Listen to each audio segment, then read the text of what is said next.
Hello, I'm Edith Bowman. And I'm Michelle Collins. And welcome to On the Box, the podcast where we celebrate the latest releases and most loved shows on BritBox and beyond. This week, we've been watching the IFTA-winning, BAFTA-winning, Broadcast Award-winning Blue Lights, the gripping police procedural about the crime underworld of Belfast and the police force on the front line. And in a little bit, we're going to be joined by the creators and showrunners and directors of Blue Lights, Declan Lawn and Adam Patterson. Which I just cannot wait. Before we get on to that, Michelle, how's things?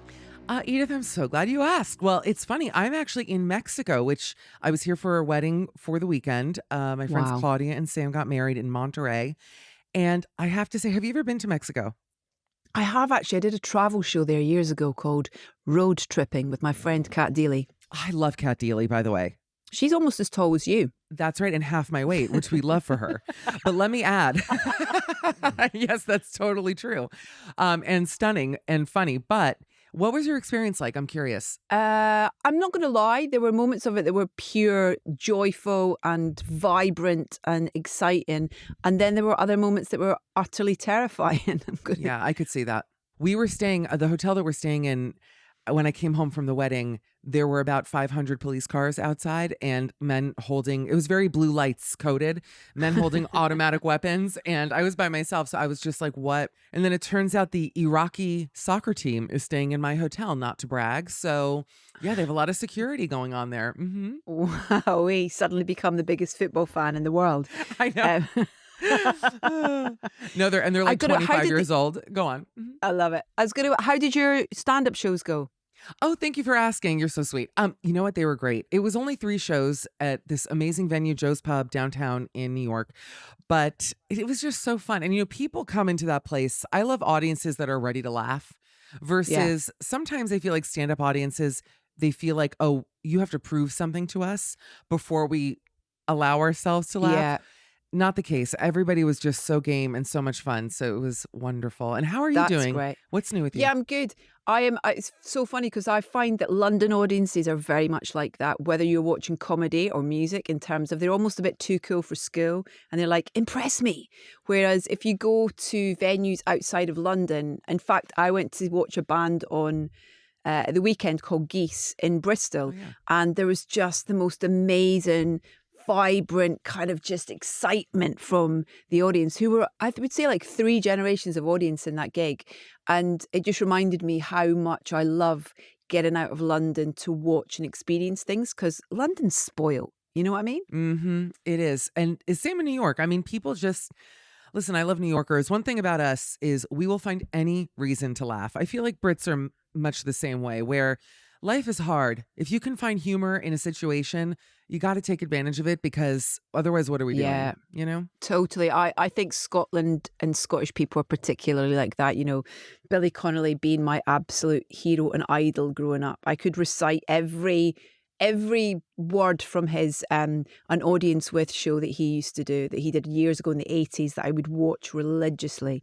And just the way that he finds ways of talking about really serious stuff, but with a real comedic edge, is incredible. So yeah, I totally agree with you on that one for sure. Yes, for sure. And listen, I was on the flight coming into Mexico, and the woman next to me didn't have headphones and was watching videos. And I thought, well, if you can't beat them, join them. So I started watching her videos with her. Because I'm like, if I have to listen, I want to watch what, what I mean? She was right next to me. It's funny because it really could have gone one of 2 ways, where she could have been like, mind your own business or whatever. Yeah. And she looked at me and I said, well, if I have to hear it, I'm going to watch it. And we laughed. And right as that happened, a video of Punch the Monkey came up. And I have to say, Punch really brought us together, and we became very lovely friends on that flight because of Punch the Monkey. So little joys in life, Edith. I think you could write a sitcom based on that, Michelle. Well, what's your favorite police procedural trope? Wow, that's a tough one. Okay, putting me on the spot. Mm-hmm. You know what? Speaking hot on the heels of Alf, I think for me it's Alien Cop. Alien Cop. Yeah, hairy short cops. Great trope for me. No, I was gonna say like hot cops with a dark past. And I feel like most shows have that, where it's a very handsome looking police officer, or perhaps beautiful police officer, but they're riddled with demons, which I do love Yeah. someone riddled with a demon. What about you? Yeah, I'd written down Dirty Copper. So, yeah, I'm Ooh. there with you. We could go on Mr. and Mrs. and win this. Do you know what I mean? We can, Is that like Newlywed Game? What is that? it's where you have to answer questions what the other person's going to answer. We asked Michelle, what was her? And then I've got to answer it. So I'm like, yeah, Dirty Coppers. There we go. I love it. I even like the term dirty coppers. We don't say that in the US, but it sounds really good. And have you been to Belfast? Have you been to Northern Ireland? You mentioned that you've got a couple of Northern Irish friends. I do. And actually, he's a listener. So hi to my friend Paul Jennings. Yes, he is from outside of Belfast. And actually, one of our producers is also Northern Irish, Alana. Lana, yeah. Yes. He is begging me to visit, and he has been for a long time. It's a very fast flight from London, but I've never been, and I've heard it's absolutely beautiful. I've heard Belfast is a fun town. What about you? I'm assuming you've been many times. I've been a few times actually, through work and also just visiting friends. To be honest, I used to host a radio show with Colin Murray, who's a British broadcaster, and he is like proper thick Belfast boy. You know, kind of. I'd have two words that I would use to get into his accent, which were power shower or film. And which is film. What is par shower? Film and power shower, like a power shower. You know, like a shower with it's got that you have to. It's a thing in the UK where you have to like buy a separate unit for a shower to actually get enough pressure in it for the water to come out. So that would be a power shower. I've never heard that term, and I'm all for it. By the way, I love a good strong stream. Go on. And then I've got some friends as well who are in bands and stuff from Northern Ireland. So I've spent a fair bit of time there, and also in Derry, London Derry as well, which is a beautiful city. But it's a country that is plagued by so much history but I think that's one of the brilliant things about Blue Lights, is about how, you know, the backdrop and the history of the Troubles, you still can see and feel in the characters and the stories and the situations that they find themselves in. It still weighs heavily on, you know, on that country and people who live there, and there's still, you know, a divide to an extent. And so I think the show is so clever in the way that it kind of brings it into the narrative in a way. It kind of not overpowers it, but it's kind of there, and the weight of it is felt there. 100% agree with you. And listen, I won't lie. As an American watching it, there were certain things that I wasn't familiar with. Like I felt like, and you're not wrong that the accent at times was a little bit challenging, although for the most part, I got it all. But I guess what I never realized is that, and maybe this is, we can ask the creators if this is true or not, but Irish people or Northern Irish people are very thoughtful. There is a lot of consideration in this show that I would say on American police procedural shows, you really never get to experience. You don't see the psychological quandaries that these police officers are often going through. What it usually is the stuff that, and I've never seen The Wire, to be fair, which I have a feeling The Wire may delve into that a little bit. I could be wrong. But yeah, I don't know. For the most part, it's like, okay, someone's causing a crime, performing a crime. We got to figure out who it is. It's like The Departed. Like, although I would argue The Departed gets into that a little bit. But yeah, it's very interesting to see that kind of play out. But I also feel as well that at every turn there is always a lean into comedy in a way, you know, in terms of there'll be a moment where it will just kind of pull you out. Like there was in one of the episodes that I was watching where they are about to try and get into someone's house and there's no answer, and so one of them goes smashy smashy breaky breaky. So there's just these kind of really brilliant light moments that are not there all the time, but they come in just at the right time to kind of give us as an audience a bit of light relief. And that for me really highlights the character of the Northern Irish people, of like comedy, like you were saying earlier, is so ingrained in them, and they're funny people. Oh, Graham Norton, my hero, as you know, Irish. Listen, Father Ted, you know, whenever I meet an Irish person, I always bring up Father Ted, because as an American, it really impresses them that I know that show. And if, listener, you've never seen Father Ted, go on. Oh, have some cake, Ted. Go on. Please, we love Mrs. Doyle so much in my family. It's not even funny. We impersonate Mrs. Doyle at least once a week when I'm with my parents. Go on, Ted, have some cake. But we do love an Irish. We love, listen, UK humor in general is very much up our street, as you guys say. But you're not wrong with this. And also, what about when the guy went to check if the guy was alive on the ground? And he was, but his head was literally a centimeter away from his nostrils. Woke me up. Okay, Yeah. I was kind of like, okay, here we are. Oh yeah. Mm-hmm. Oh yeah. It's great. I think that and it's interesting that we'll chat to them about it, but the fact that Declan and Adam kind of come from a, sort of serious documentary background, that's really interesting, I think, I'm interested in terms of how they found that tone of it, not of it being serious, but also having those kind of moments of lightness in it as well. 100%. I was doing a little research on them, and seeing that they were like investigative journalists made perfect sense to me because, again, this show really delves into like why people are committing the crimes they're committing, not just watching the things play out a little bit. So I'm very interested to see their process and how they kind of figure out where the show is headed, because I know that the season 4 has been confirmed, so we know there's more blue lights to come. Can I make I hope you take this as a compliment, by the way, Michelle. Please. So Constable Grace Ellis, played by Sian Brooks. Yeah. She reminds me of you a little bit. Well, is it because of the haircut? It might be. Yeah, go on. But she's also kind of like, I liked her kind of, I don't know, there's just, it might just be a kind of aesthetic thing then, because otherwise you're nothing like her. I feel like, but yeah, but just she reminds me of Michelle to look at. So yeah, I mean, that's a huge compliment. No, I'm very flattered by that. And it's funny you bring up her haircut, because I could talk about this for the next 2 hours, and I'm sure the creators will love to hear about it. I just, whenever I stay in a hotel, I always bring my professional hair cutting scissors and thinning shears. And because I'm very mentally ill myself, they need to delve into what fuels me, I think, would be a great you do like 4. free haircuts at breakfast or something. It's like, happily. I love cutting hair. I genuinely, if podcasting doesn't work out for me, I have a backup career. But I, unfortunately, because I have so much hair, I really thin too much of it. And I did it too much. And now I am serving, which no shade in this or shame, but it is giving gas station attendant at the moment, which is why it's clipped back. And it's great. But I was admiring her very precise bob in this show. Every time, if I see a woman with a bob, I'm putting on Terminator goggles and I'm going strand by strand. What is the angle in the back? What is she giving? Right now, I'm having some problems, and I'd rather not talk about it, actually, even though I brought it up. We shall move on then, shall we? Thank you, Let's but that's so move on. sweet. Thank you, Edith.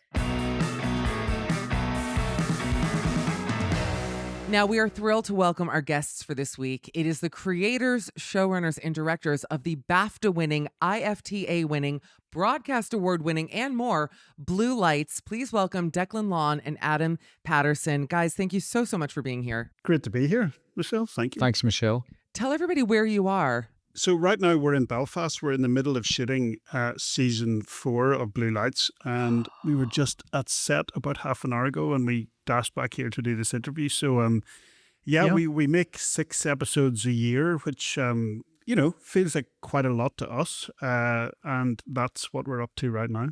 Although Wow. I should point out that we're not directing this season, which is why we're able to talk to your lovely selves. Otherwise, otherwise this would be a very laissez-faire attitude to directing. Yeah. Why is that then? Why that decision not to direct this season?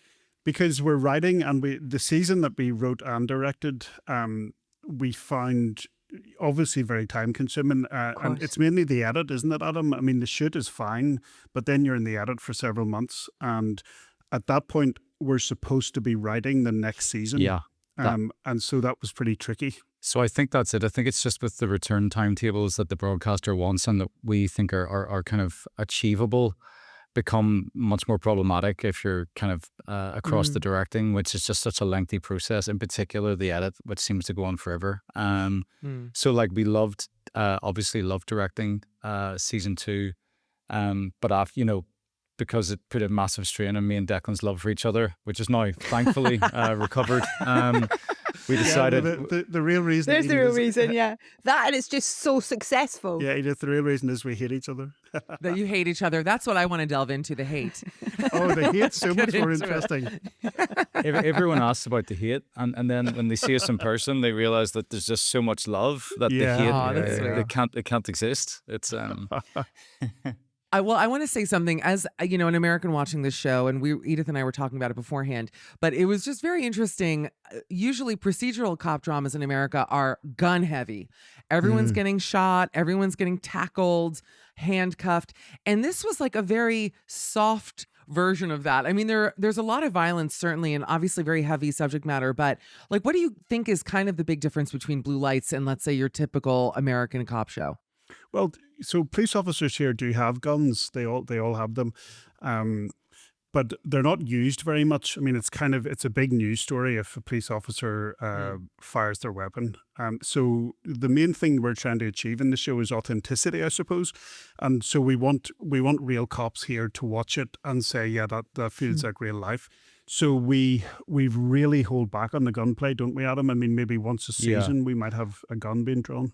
So yeah, I mean, our kind of we approached the show just by interviewing many serving and retired police officers. But of course, having grown up here, we knew ourselves that guns being fired. I mean, the Troubles era obviously is a different thing. But since then, like guns being fired generally, or guns owned by population, is just it's nowhere near like it is in North America. So it's very difficult for people to access firearms. So they're just not used that much, even in criminality. So it would have been really unjust of us to kind of represent the police in a different way. It would have sort of taken us into a heightened view of a world that we were very desperate to portray as our own place. So authenticity was everything. Yeah. Do you have to get creative with the weapons? Because we saw a wine glass being used, which I thought was a genius. I would never consider a wine glass being a deadly weapon, and you figured it out. Yeah, no, that's most of the violence that the real police officers deal with here in Belfast is physical, improvised weapons, and there's a lot of it. I mean, when we were speaking to response officers, they were telling us that maybe 3 or 4 times a week they would be in a violent, physical confrontation, and it's that kind of hands-on violence that is much more common. And I would just add to it, without the kind of without them going to guns pretty quickly, which is obviously prevalent in other societies, we find that it really requires an interesting side of the police persona to de-escalate. And that really serves character writing and character drama. Yeah. So you really sort of understand, how do they talk that person down from that violent situation, or if somebody is having like a manic episode or something, or is high on drugs, like how do you deal with that if you're a regular person and you only really got a can of mace or a baton? So it really, I think, encourages the viewer to relate more, because you don't have the go-to gun, which is the thing that will stop it immediately. So yeah, I think it's kind of worked in our favor in terms of writing a character drama. Talking about that authenticity, I think that what's so, for people who are listening who might not know your background, is that you, correct me if I'm wrong, but you met whilst you were both working on kind of investigative documentaries and journalism, that side of things. Yeah, we met in a karaoke bar. Yeah, that's Did what you Were you really? singing? Yeah, we did. I was Declan singing did. "Stand" by Eminem. Yeah, No I saw him from across way. the room, and I knew Who was your dido? when I saw Adam. it was me. Yeah, when I saw his eyes, I knew he had to be mine. No, That's we the most were on beautiful a story ever. Yeah.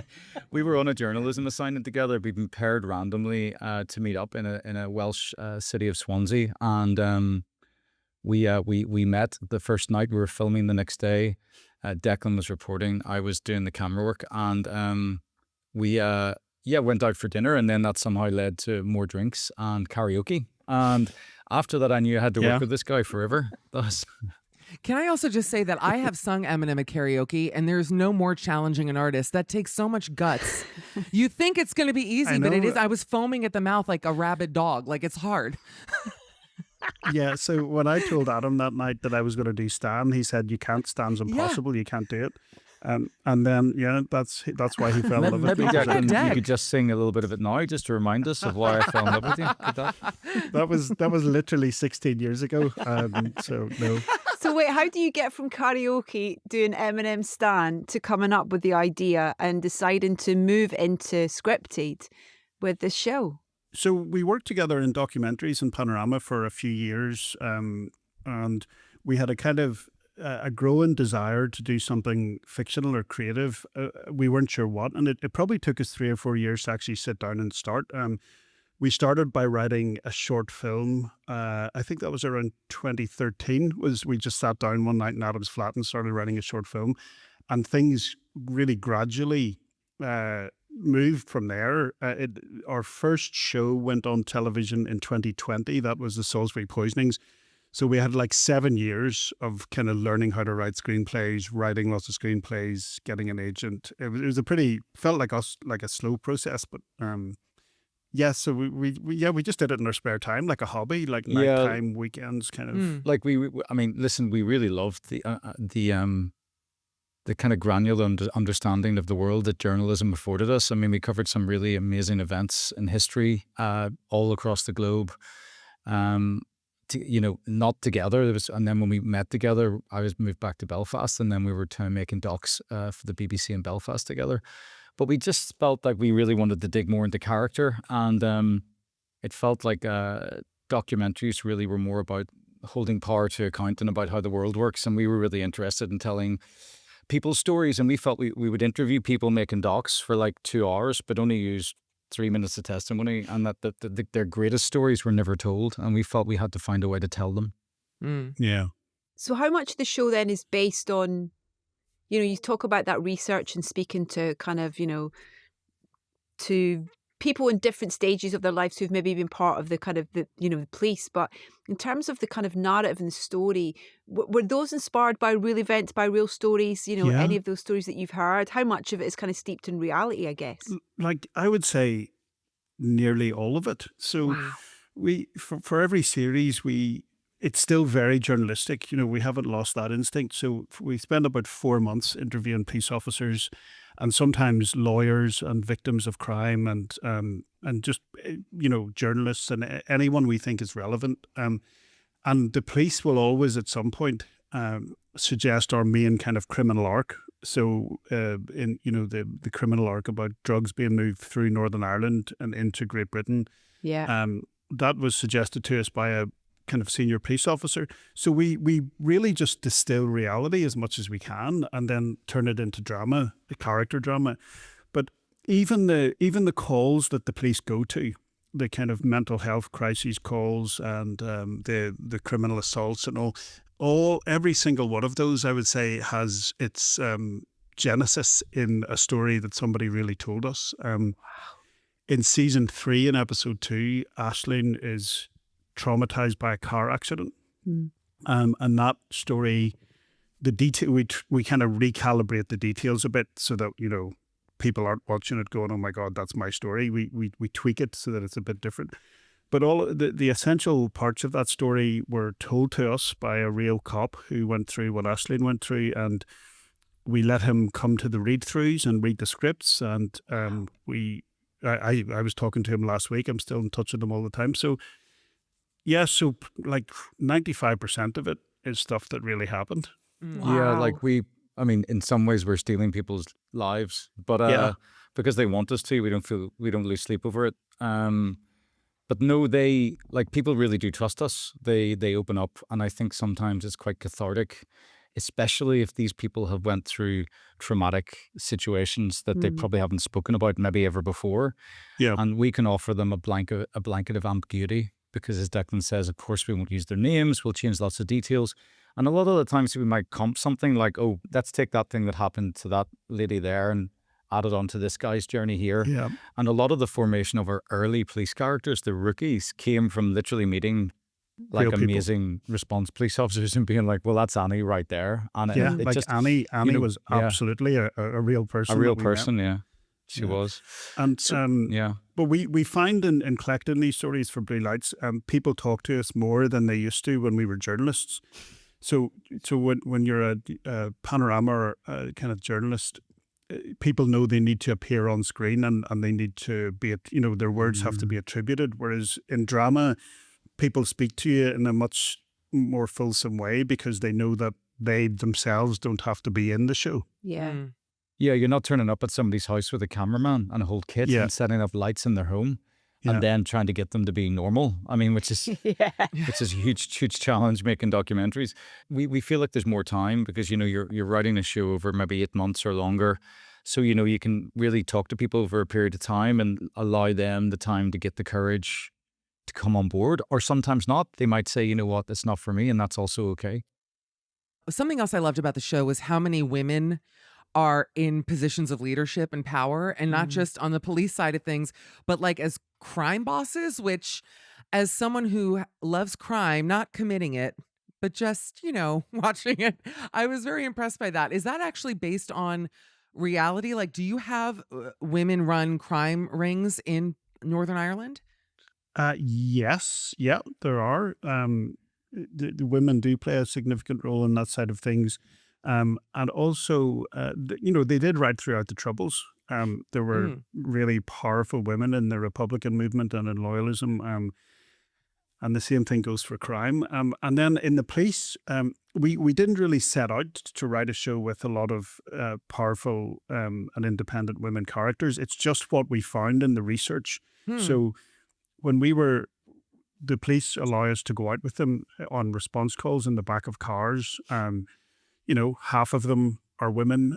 Then as you go up the ranks, the first, we based the Helen character on a sergeant who we met in a police station. Let's be honest, we just find women to be more impressive creatures, don't we? Yeah, honestly. Thank you. They're kind of more interesting. I mean, they're just more intelligent, more interesting, braver. Oh Yeah, my God. it's really easy to write them as great characters because they're great women. There's a truth in that. Like in Blue Lights, they're without a doubt the most interesting multi-dimensional characters. One of the other things I think the show is brilliant at, I was telling Michelle earlier that I used to do a radio show with Colin Murray from Northern Ireland. Yes, I spent, quite a lot of time over with him and some other friends as well over there. And I think what's brilliant is about how you address the kind of the inherited experience of the Troubles as well as the lived experience of the Troubles, and the difference how those differences can affect people. And I think that's such a brilliant thing that you cover in the show, in terms of people being too young to remember it and those people who lived it. I think Edith, that's such a good point. I think probably without consciously thinking it, that was our greatest challenge. Like, how much do we anchor this show in people's memories of the past, and how much do we afford it the optimism of the future? And there's always a push-pull there, and every person in the show has a push-pull element. Some people are dragged to the dark memories of the past. Some people are always striving to look forward, and that's fairly representative of this place. I think most shows and films that have been set here often, in our opinion, anchor too much in the darkness of the past. And Dec and I are big believers in this city, in Belfast. We love Belfast, and we're also optimistic people. In all areas of journalism, we find to be people more good than bad. So we wanted to. We found it really important that Blue Lights was a show that was honest, but also had optimism and light and hope and love in there. And so I think we find the right balance in dealing with what still simmers in the darkness, but also that most people are trying to look forward. Yeah. But you're so right, Edith, in talking about the generational divide, because it's massive here. So Adam and I are probably the last, the last youngest generation to remember being in the Troubles. Like I was 21 in 1998, and I'm a bit younger than Declan. Though, he never stops saying that. He never stops. Like everyone should know sneak this. it in. Yeah, I mean, because there will be no pictures in this, so it's important that people understand. You're painting a very clear picture for people. Yeah, he's so proud of being younger than me. But there's a huge divide in this society now, and a kind of optimistic one, as Adam says, between people like us who remember what it was like back then, and people of the next generation in their 20s who have no memory of that whatsoever. And we try and reflect that in Blue Lights. Like Annie and Tommy are ceasefire kids. They have no memory of the Troubles, but they're working with older cops who worked through the Troubles. And so that's a kind of microcosm of the society, really. The show itself has a lot of really darkly funny moments, I felt. I'm wondering, do you try to balance the humor with obviously the drama, and how would you even describe the Belfast sense of humor if possible? Well, Edith Bowman will know this, having worked with Colin Murray Ball for bag. many years. Sorry, ball bag is how we refer to him. Ball bag, yeah. Sucking diesel, yeah, totally. Yeah. So the kind of humor that he shows in all of his stuff is very representative of what it's like here. A dark humor, a lot of quick wit. It's been that way for a very, very long time, especially during the Troubles. It's kind of the way people dealt with stuff. And when Adam and I started going out in the back of police cars to research this, that's what we were really struck by, wasn't it? Is just even the young ones, like really kind of dark. So yeah, and it's funny, we immediately identified it as very similar to journalism, where you'd like be reporting on something horrific, and then when you get in the minivan, you just have to crack through the kind of the magnitude of what you've just seen, i.e. suppress it, and humor is often the way that people do it. So the police, Declan and I immediately realized, was very similar, being in their cars. And I guess it's a survival technique. It's a coping mechanism. It's also weirdly a way of showing affection, even if it doesn't seem that way to the person receiving it. Yeah. But certainly some of the things that are said, could never be repeated out loud in broad daylight, because, out of context, it would make people look crazy. But it is what people need to do. And as Deck said there, I think during the Troubles, for some people, there wasn't a lot to live for, but humor was something that people could still be proud of here, and a way to not have to think about some of the horrors that were outside your window. We love a bit of generational trauma. I mean, I only connect with people who have it, which is why I love Irish people so much. Yeah, well, you're in the right place. Oh, I feel very safe here. Let me just put that out there. Who were your comedy influences growing up? Oh my God. It's tough. I mean, that's a great question. It's a tricky one. Like, I think like shows like, The Day Today, and like, obviously the rise of like Alan Partridge and that sort of stuff. As people that kind of aspired to make creative television, I just find that stuff really, really funny. Michelle loves Father Ted, by the way. Loves Father Ted. I'm a Ted head from the old country. I love Ted. Do you know that there's a Ted Fest every year out on Inishmore in one of the islands? There is. Wait, what? This is a true story. So Ted every Fest. year people make a pilgrimage to this small island. I think it's in late February. Ted And Fest. everyone, I've done it twice. And when you're there, like everyone's in character basically for the whole weekend. And they have a Lovely Girls competition. And they have all this different stuff. It's Ted Fest. They have a Father Dougal lookalike They competition. have a Father Dougal lookalike Oh my God, my competition. type. I have to go. It gotta is. go. It is. I love Dougal so It is much. wild. As in, it is so funny. And there's a lot of alcohol, a lot of Guinness, but it is good crack, as we say in Ireland. Yeah. That's brilliant. Edith, we have to go. Blue Lights has won a couple of awards, and I always have to stop myself if I'm saying thank you from saying, and now we come to the liars, the great speech in Father Ted. Oh my God, that's amazing. So good. And one of the other things that I love that you have in the is music. How music's used in the show as well. Whether that's, I love the like Jerry's song, that Chris Christopherson track. And then we see that beautiful moment where it's played by that character Remy, who's going through with Alzheimer's and stuff, dementia, and then even that brilliant and in the car where he's talking about actually he's not really into hardcore techno but he's into Westlife and it been a stone cold banger and all that kind of stuff. So there's lovely kind of weaving in of music into the narrative and stuff as well. And I just wanted to ask you a little bit about that. It's one of the great pleasures of writing the show to be able to put in music that you like. So it kind of started when we were with the police and realised how much music they listened to. Wasn't that right, Adam? Like we would be going around and they would be constantly putting on. Yeah, it was amazing, but not just listening to it. Like it was the number one threat to violence in the car between cops, depended on who got to choose the track. Oh my God. So like it became like, it was hilarious. And then it actually got to the point where we would be like devising a scene. We're like, well, let's put her with him because he'll want to play rock music and it will drive her insane. So we started to pair cop characters based on their music tendencies.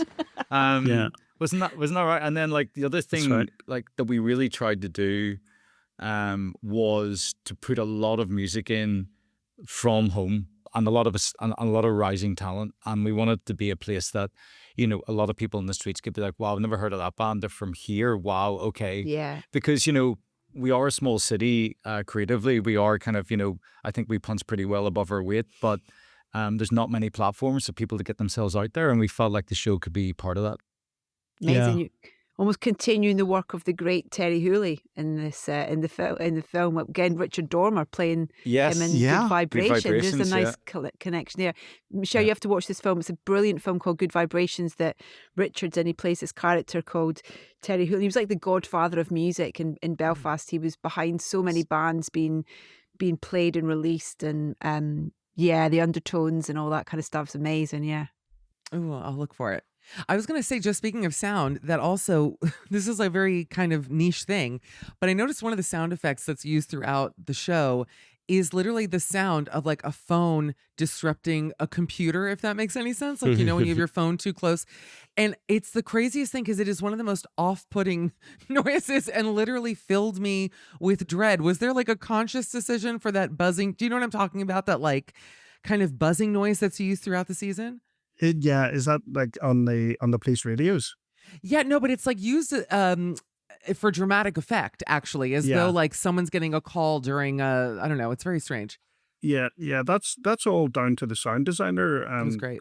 It is, and there's so many things when we watch other people's work, whether it's the other directors or the sound designer or the composers that, you know, we haven't thought of. It's just stuff that's the great thing about making TV is that people come up with ideas that are not ours, but that really work. That they definitely don't come from the script. Like, you know, I mean, there might be a general understanding that we want to increase tension in a scene, but like how that's done could be done in myriad ways. And as Dec just says, like right down to the sound design at the back end of the edit, where you're suddenly like, wow, okay, never would have thought of doing that, but thank goodness you're in our team. Yeah.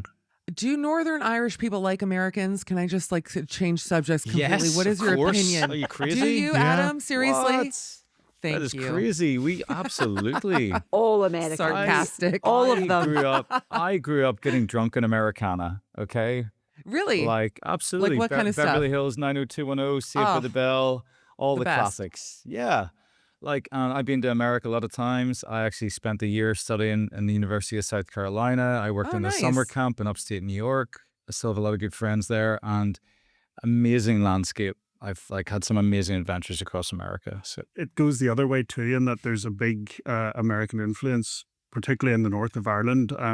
Huge country music scene here, like really? Huge. Oh yeah, like that's why it's all over Blue Lights. There are people into all of, you know, the older artists like Waylon Jennings and Hank Williams Jr. It's a massive thing here, and you get a lot of people from here going on holidays to Nashville. It's just a massive thing, and I don't exactly know why it is, but country music's massive in Northern Ireland. And I guess that American influence as well, because they, you know, I think it was the LA Times called Blue Lights Belfast's answer to The Wire, and David Simon being an inspiration in a way, I guess, or was he to you? Oh my God, massive. Like any comparison to The Wire from us is just like mic drop moment. Like we have that LA Times article printed out and framed in our office because I read it today. It's just like nobody's going to take that away from us. No, like, I mean, like Declan and I, like The Wire is our favorite TV show of all time. So anybody that makes comparisons, I mean, that's amazing. I mean, if we were remembered in the same day, in the same way, we'll have done okay. I know it's very surreal when people, you know, mention The Wire in relation to Blue Lights, because obviously it is a direct inspiration. And it is our favorite show ever. And there's some similarities. It's dealing with a post-industrial city, you know, a city that has kind of seen better days and where there's a lot of poverty, a city that has felt forgotten, you know, for a long time. So, if anybody ever says, oh, it's a bit like The Wire, we kind of can't believe that. We hugged them. We hugged them a lot. Sweet. Yeah. I was just going to say, what, like for you, what are the, you know, are there, I don't know, there's similarities with the people in any way? Yeah, just like the subcultures, you know the way David Simon was so uncompromising in his language and vernacular, so that you kind of have to watch The Wire with subtitles because the Baltimore street language is just so unique that you half the time you don't really know what they're talking about. And it's the same in Belfast, in that I think part of the reason the show has been successful in other countries, even English-speaking countries, is because people tend to watch with subtitles now. So so they can kind of read it. I think watching with subtitles has become a really popular thing. Like I watch most TV with subtitles now, so I think that kind of helps for the show to translate. Because when we brought the show to the BBC, we said we would like to write it how people here speak.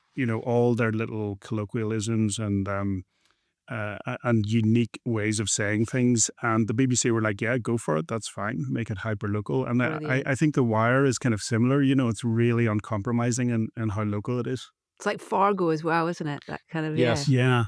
Another Very great authentic. show. Yeah. Love Fargo. It has been announced that the aforementioned Richard Dormer, played obviously beloved Jerry, might well be returning. He's back. How? That's the bit we can't answer. But what we will say for sure is that he will definitely be in season 4. Yeah. Wow. And he's on flying form. I bet. He's on great form.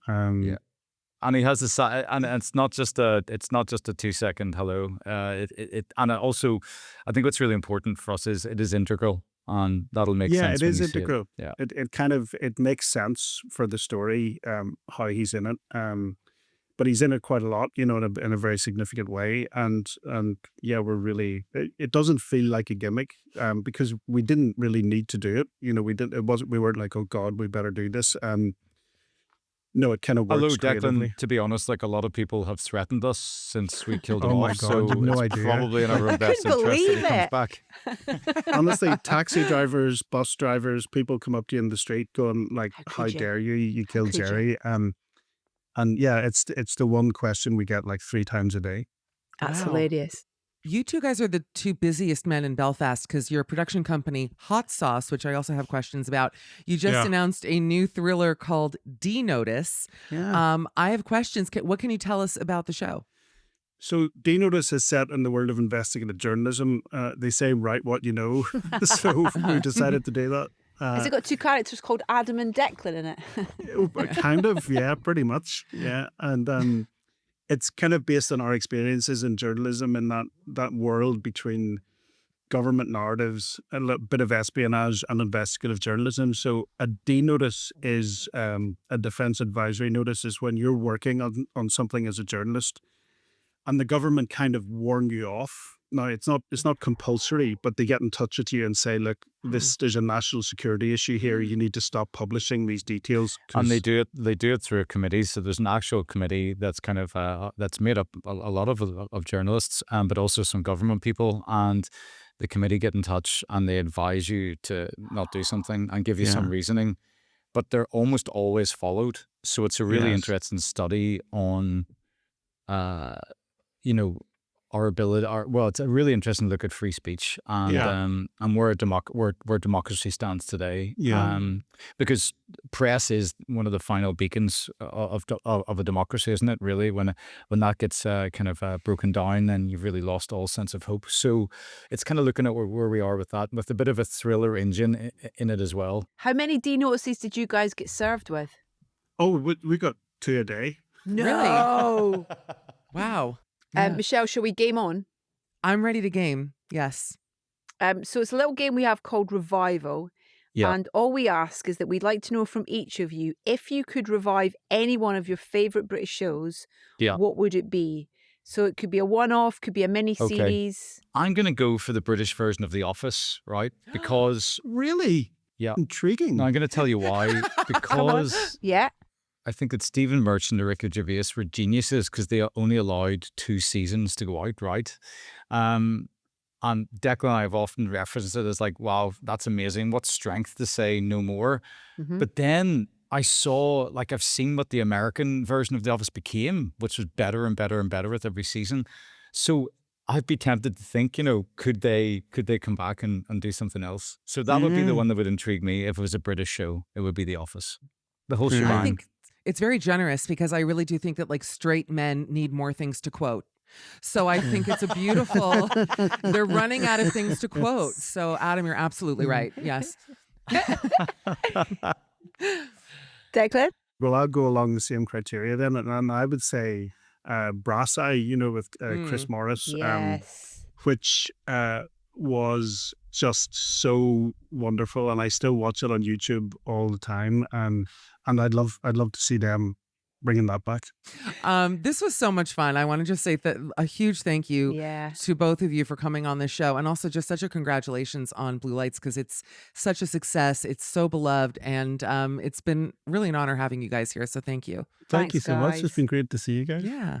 I'm looking forward to it. If we ever get the chance in person, I'm definitely offering to be your dido to your stand Wow. for I think we need to karaoke. set that up, Edith. That's I think you Yeah. need to come to Belfast, Edith. See you in Katie Daly's. Come to the Blue Lights season 4 rap party, and you and Dec can perform on stage. How's that? Now, there's an idea. I'm there. That's I'm there. hilarious. I'm there. Thanks so much, guys. You've been listening to On the Box, hosted by Edith Bowman and Michelle Collins. Theme music was by Dario Forzato and Canio Claudio Tristano, courtesy of 411 Music. The mix engineer was Arlie Adlington. The production coordinator was Caroline Barlow. The production manager was Mabel Finnegan Wright. The production executive was Ian Hayden. The executive producers for BritBox are Alana Magahi and Diane Robina. The executive producer for BBC Studios is Pete Strauss. The producer was Rajiv Karia. On the Box is a BBC Studios production for BritBox.